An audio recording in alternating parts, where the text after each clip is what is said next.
100% చెప్తున్నా, ఇదే ugly story as it is, ఇదే కథతో ఇందులో కొన్ని ఫ్లాస్ ఒకవేళ ఫీల్ అయినా ఉంటే కూడా ఆ ఫ్లాస్ ఉన్న పాజిటివ్స్ ఉన్న అన్నిటితో జస్ట్ దీనికి ఒక మలయాళం ఫేస్ని తీసుకొచ్చి పెట్టి మలయాళం యాక్టర్స్ని పెట్టి ఇదో డబ్బింగ్ చేసిన సినిమా అక్కడ బాగా రెస్పాన్స్ వచ్చిందట అంటే దీన్ని జనాలు చూసే విధానమే ఇంకో లైట్లో చూస్తారు, అంటే ఇంకొక పర్స్పెక్టివ్లో చూస్తారు దీన్ని. ఎప్పుడు కూడా పక్కింటి పుల్లకూర రుచియా పొరిగింటి పుల్లకూర రుచిలాగా ఇదే సినిమాని 100% నేను ఇదైతే చెప్తా, 100%.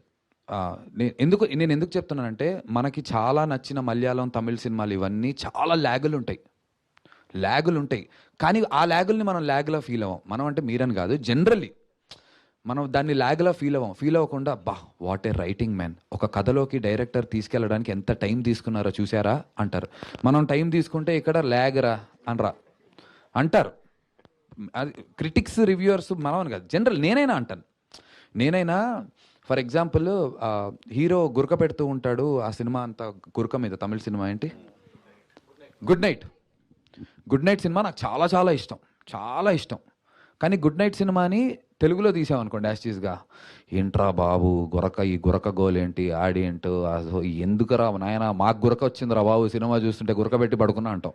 కానీ అది తమిళ సినిమా అయితే నేను కూడా అబ్బా ఒక పాయింట్ మీద ఎంత బాగా తీశారా సినిమాని, అసలు సినిమాలంటే ఇలా తీయాలి, మేకింగ్ అంటే ఇది, డైరెక్టర్ అంటే ఇదిరా అనుకుంటాం.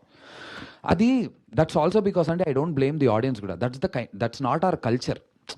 మన ఫిలిం వ్యూయింగ్ కల్చర్ అది కాదు. వాళ్ళ ఫిలిం వ్యూయింగ్ కల్చర్ తమిళనాడులో, కేరళలో అలాంటి సినిమాలే చిన్నప్పటి నుంచి వాళ్ళు చేస్తూ ఈ కమర్షియల్ ఓన్లీ పెద్దవాళ్ళు చేసేసరికి వాళ్ళు అలా చూస్తారు. మన దగ్గర చిన్న సినిమాలు కూడా కమర్షియల్ సినిమాలే చేసేసరికి ఏదన్నా మనం ఎక్స్పెరిమెంటల్గా ట్రై చేస్తే కొంచెం అంత ఈజీగా ఎక్కవు.